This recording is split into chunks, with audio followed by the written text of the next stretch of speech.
Hello YouTubers, welcome back to my channel, Workshop Fun. Well, I know it's been a long time since I posted a video, so I thought I'd better post a video and update everybody on what I've been doing in my caravan and how life's going living in it. So, first off, life is going well living in it. It's really nice actually. It's nice not paying the big overhead the big overheads of rent and throwing out all my income on that. Instead, I have a lot of my income left over and I get to enjoy living in a really nice space that I built for myself and did up. So the first update, because it's been so long, is this new bus bar setup that I did for my batteries.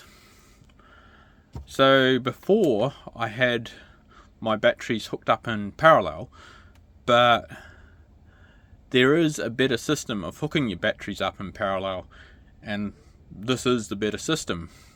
So instead of having your batteries with little jumper leads between each battery, what you do is you run 3 sets of, well, depending on how many batteries you have, I have 3, so you run 3 sets of positive leads the same size and negative leads the same size to your bus bars, and that's what I've done here. And then what you can do too is on each battery, which I have done, you put a fuse. So this is the MRBF fuse, I believe, and they are ideal for your Life P04 batteries. So then on the bus bar setup, you also have your main fuse, which is what I've done too, and I've also used one of those MRBF fuses.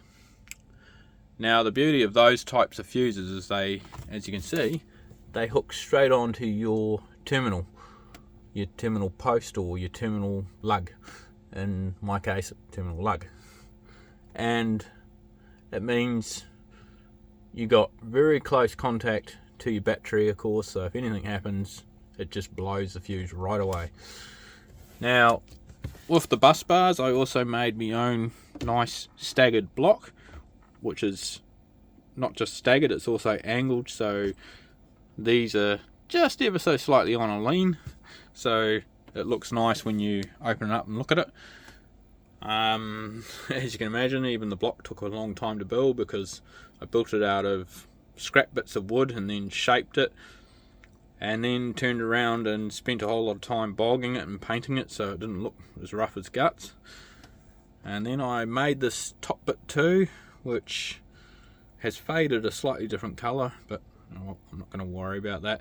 Different batch of paint and different paint can, I believe, too.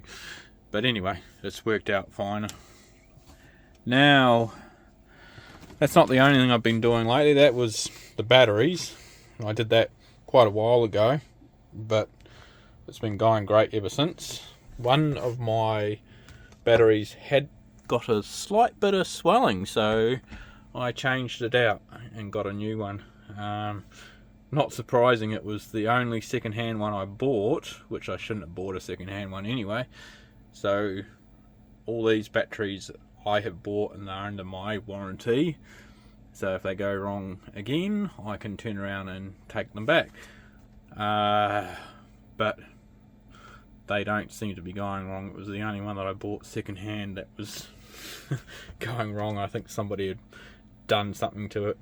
Anyway, never mind, lesson learnt. Now,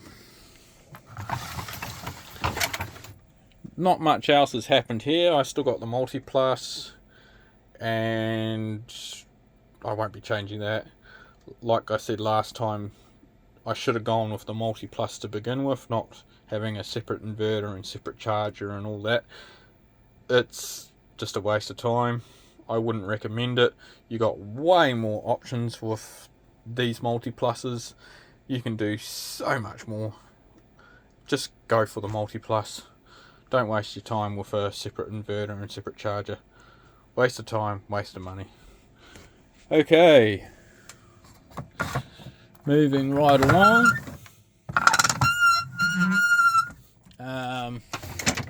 That's one other thing I've done lately, is upgraded my fan system for cooling all in here and cooling my Multiplus. So what I got here is these nice big Silverstone server fans. They're the extra thick ones for PCs, and they do a very good job. And I got two identical ones. Okay, and so the first one I showed you, that's the intake, this is the outtake. And then I got one of these PWM controllers for it, and the little temperature probe is just screwed straight onto my inverter. So I've set my high and low parameters, and that will turn around and adjust the fans according to the temperature of my inverter. So that's worked out very well. I'm very impressed with how well those fans are doing. Really can't complain. The other thing that I've done lately is a whole cooling system for my caravan, which has been really hard but really successful now and worthwhile. So I've bought several custom made 24 volt fans for my caravan, and I had them custom made through various different companies on Alibaba, and they have come from China. They're extremely good quality, so like all places, you can get rubbish or you can get really good quality, and you can definitely get some extremely good quality out of China now. So this here is a 280mm fan, and it can put out, I think it's nearly 1100 cubic feet per minute, so a lot. Now I've hooked this up to your big ducting. I've hooked this up to your big ducting, and I'll just try and show you underneath here. And that goes down into the floor and out the ducting and through a meshed grill that sucks the air up from underneath the caravan. So during the summer it sucks the cool air up from underneath the caravan, which is what I wanted. It's the same arrangement as I had for my original bedroom fan. There we go. Now, one moment, I'm just going to get these cushions out of the way. I had to take them off to do this video. So now, to control that fan down here and another fan in my room, the one that took the place of my original fan, I had to get this custom made controller. So this controller is not fully custom made, but it's originally made for an air conditioning setup and a fan setup, but I wanted only the fan setup but the auto mode to work with the fan setup, whereas typically the auto mode only works with the air conditioning. So I talked to the people in China and discussed it with them, and they custom made two of these controllers for me. Each one can control two fans, which have the signal of 0 to 10 volt, so the bigger PWM fans. And each one, I had 5 steps made, and each step is adjustable from 1 degree to 5 degree, from 1 degree to 5 degrees. So you can have one of the steps step up at 1 degree, and you can have one of the steps step up at 3 degrees. You can have another step up at 5 degrees, or you can have them all step up at 3 degrees, which is what I've done. So that's how it increases. And then you just set your temperature. So this is saying what temperature it is set to, and this is telling me the room temperature. So that's really quite cool. And of course, the main thing is, the big reason why I went through for all of this is I didn't want 240 volt.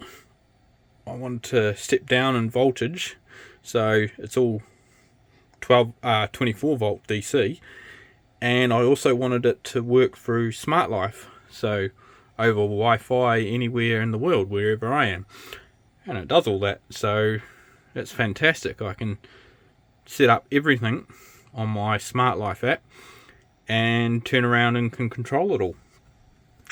So that's all done. My other last, but definitely not least, fan that I had made was the smaller fan. It's a 205mm by 72mm thick, 72mm wide fan. So anyway, that there is just about as heavy as that big fan, because its casting is incredibly robust, because even though this fan is smaller than the big fan, it puts out a huge amount of air for the size of it. So this is putting out 813 cubic feet per minute, and it's a 205mm, so that's putting out more cubic feet. It's putting out more cubic feet per minute than what my bigger 225mm fans are putting out. Now the reason why I wanted this extra grunty fan is because this here is exhausting the air from my kitchen out the louvers outside my caravan. So this is doing an important job of getting the hot air out as the cooler air gets pushed in.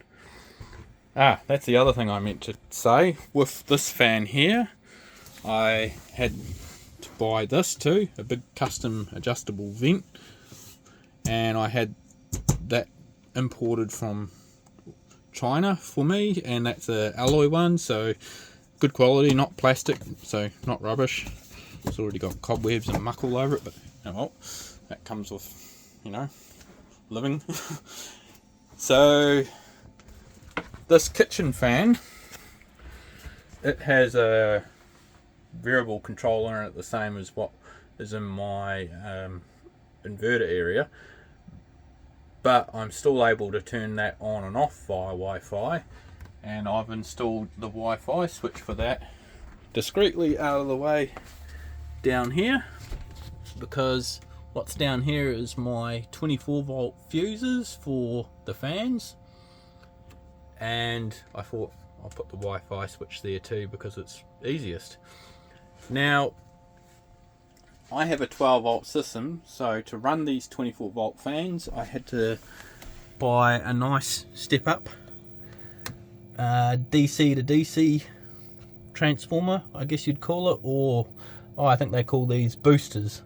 So this one here is a fairly big one. It's a 20 amp, but it's not working that hard at all. I'm not even pushing 15 amp, because on the 24 volt side I have a 15 amp fuse and it's not blowing that running the free fans, and on the 12 volt side of it, it's got a 10 amp fuse and it's not blowing that on the 12 volt side. So yeah, it's just cruising basically. So that's nice, it's not working hard running my 24 volt fans. So that's worked out really well. There's a couple more fans that I've done for cooling. So this controller controls this lounge fan. I'll give you a quick demo. So right now it's on auto mode. So to get it off auto mode, I just simply press that button on the touchscreen. Now let's say with the lounge fan I just want it on stage 3. You can now hear that starting to build up. It's not this noisy when the sofa's all on it, it's actually quite quiet. And now air's blowing out of there. Now say with my bedroom fan I only want it on stage 1 or stage 2. and you come to here, and now that's running on stage 2 out of 5.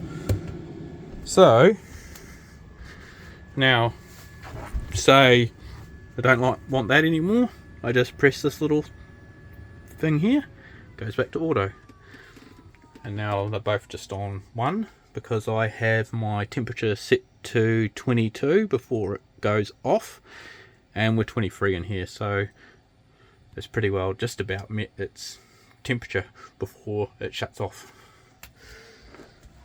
And this fan here, it's already shut off. Okay, so coming through to the new bedroom fan setup, I originally had a 240 volt fan, but I had this fan custom made for me in China, and once again very good quality and 24 volt, and you can see my wiring, it just runs down there and up to the controller and to the fuse board. So that's all fused. So I bought the fan, then I bought the ducting and the reducers for this because it's got a 150mm hole in the floor with the ducting, and up the top is 150mm, and I didn't really want to cut those holes bigger, especially up here. It's nice, and it's chucking out tons of air anyway, so it's chucking out a lot more than the 240 volt fan did. But also, once again, it's all usable over the Smart Life app, over the Wi-Fi, which is really important to me because it just makes living so much easier. Next one, which is also all controlled by the Smart Life app, is my new main bathroom fan. Once again, 24 volt. This one though has its own little booster from 12 to 24. It's just a 15 amp booster, so it's more than capable. I mean, this fan here is only rated at 2 amps at 24 volts, so this is only having to put out 4 amps at the most, which most of the time it wouldn't even be doing that. So that all runs back to this fuse setup here, fuse blocks here, and that's all working very nicely for the 12 volt supply to the 24 volt booster, and all fused of course. And then I enlarged the vent below this with the hopes that when the bed is normally closed over the top of this, that basically the vacuum effect from this fan would suck out most of the air underneath here, all around underneath here, and start sucking the fresh air in from here. And so what I did to test that is I climbed underneath the caravan when I had this fan going and put a leaf up there, and it worked. It sucked it right up, hard up against the vent, and it's chucking in a lot of fresh air. So this one here is to replace the much smaller fan that basically clears out all the mist and steam from my bathroom. And once again, it has its own controller, which can control another fan if I want it to, but I won't need that. But just over here, same controller as the other one, and of course works all over Wi-Fi and the Smart Life app. Now, last but not least with the fans, this fan here, that replaces the fan that was built into the hat that's on top of my roof, or mushroom vent, which had a built-in fan for the bathroom.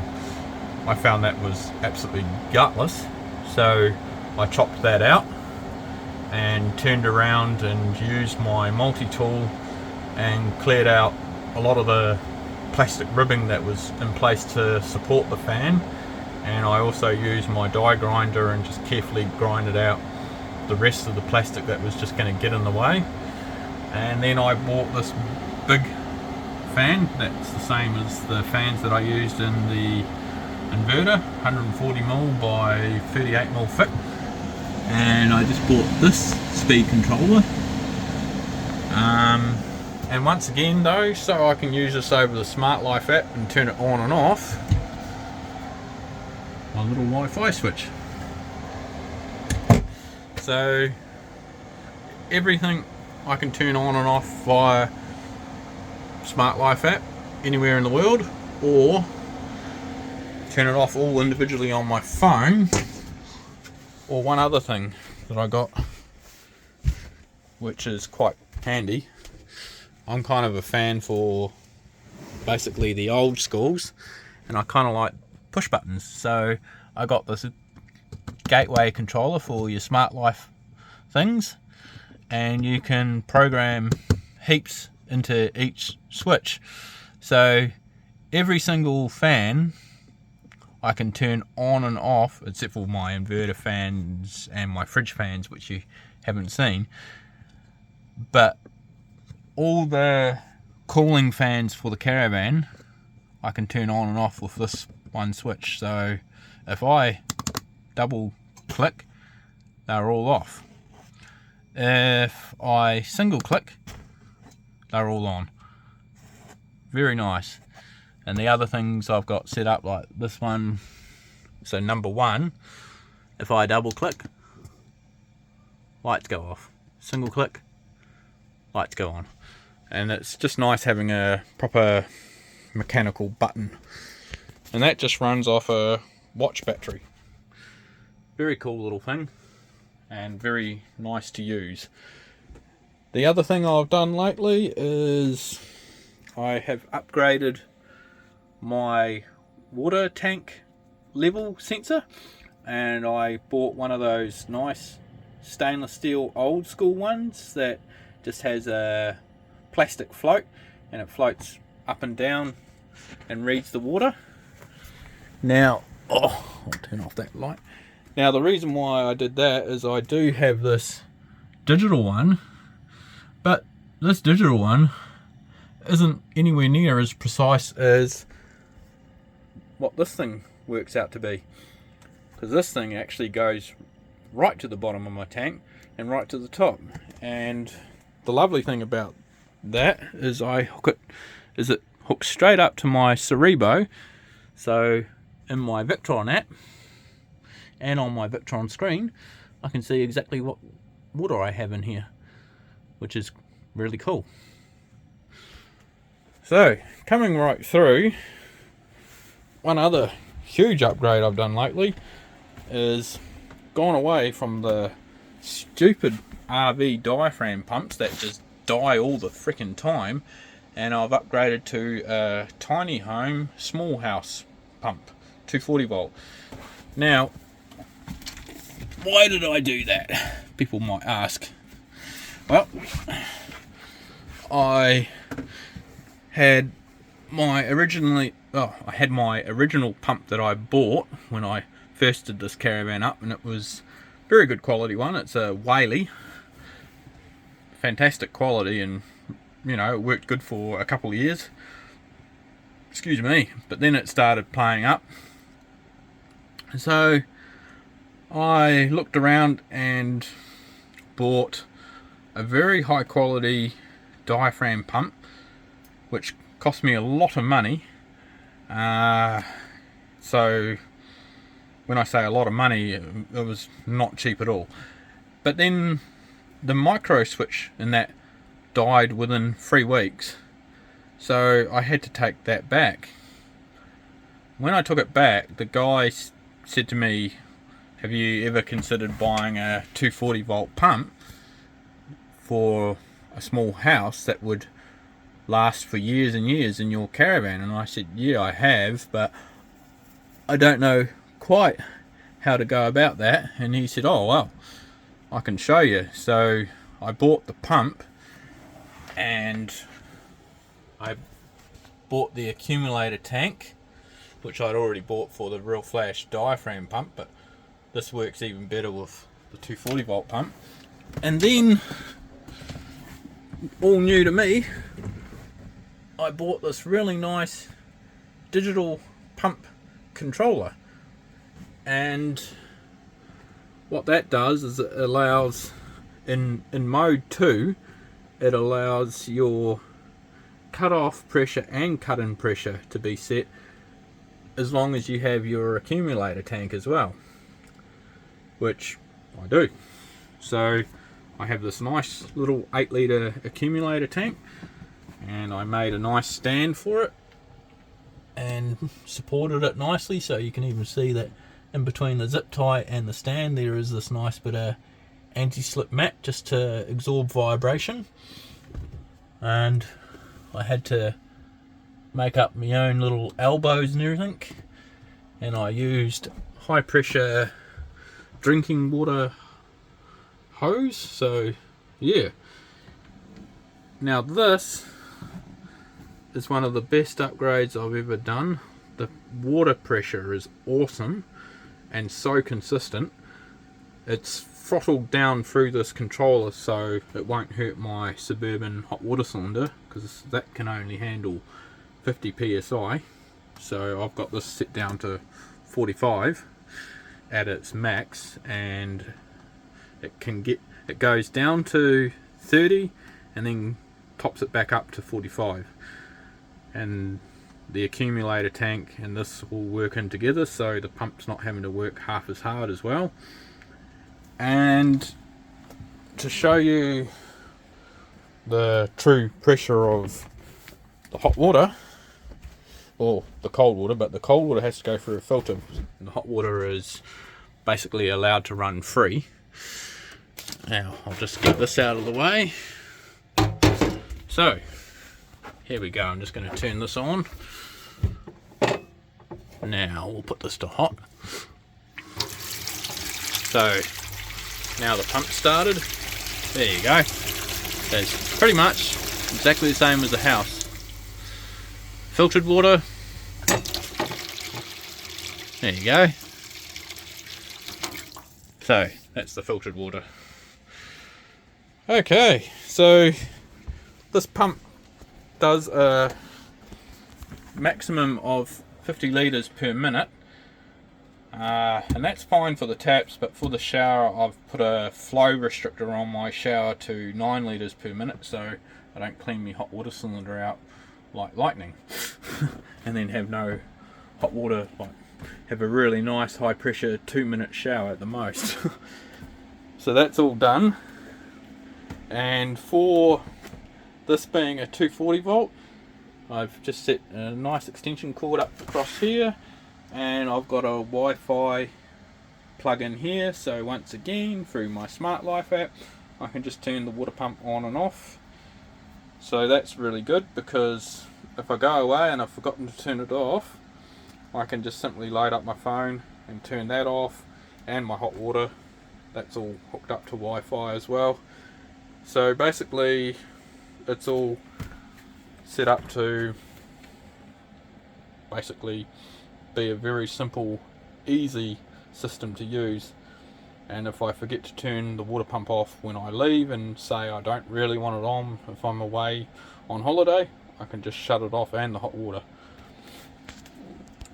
Alright, well that's about all for now, and I hope that was interesting for everyone. And yeah, everybody stay safe out there in this funny world. Okay then, bye.